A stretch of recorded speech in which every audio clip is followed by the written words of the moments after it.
মরণেও স্মরণ রাখিবে জাতি তোমার অবদানের কথা। কারণ এ দেশময় মানুষের মনের নিভৃত কোণে লুকায়িত ছিল ইসলামিক দেশ করবার জন্য।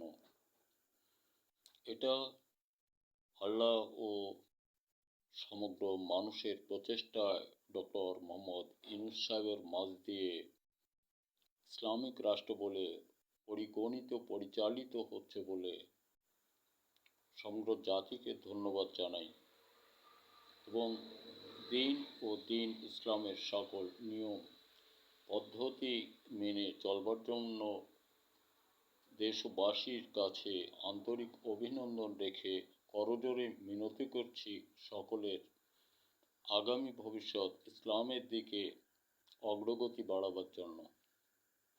আমরা সকলেই গ্রামের মানুষ, আমরা চেষ্টা পাব শান্তি ও সুখের দিক সেটা ইসলামিক নিয়ম অনুসারে ডক্টর ইউনূস সাহেবের প্রতি অগ্রগতি বাড়াবো তথা দেশময় মৌলানা মৌলভী সাহেবদের ও হুজুরদের একাগ্রচিত্ত আমাদের সকলের মাঝে থাকবে বলে ধারণা প্রকাশ করি।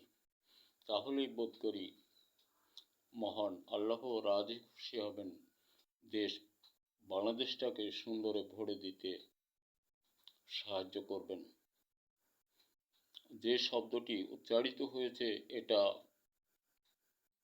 ব্যঙ্গ করার কিছু নেই। কোনো এক ভদ্রলোক যেভাবে বলেছেন, না 50 বছর 53 বৎসর পরে একবারই হয়, ইসলামিক নিয়মের কথা একদিনেই হতে পারে, মহান আল্লাহর দান এবং সকলের প্রচেষ্টা। আমরা এটাই বুঝি, এটাই মেনে নিলাম, এটাই মানতে হবে আমাদের। কবর আখরাত সহ পৃথিবীটা ইসলামিক কায়দার মুসলমানদের জন্য যেটা আদর্শকতা সেটা আমাদের প্রয়োজন, আমরা এটা মেনে চলব। আর দেশময় ছেলেমেয়েরা সুশিক্ষার মাঝ দিয়ে হাতে কর্ম রাখো তৈরি ও আবিষ্কারের জন্য, তাহলে তুমি স্বনির্ভর হতে পারবে এবং দেশ ও জাতিকে সাহায্য করতে পারবে বলে আমার ধারণা প্রকাশ করি। ধন্যবাদ।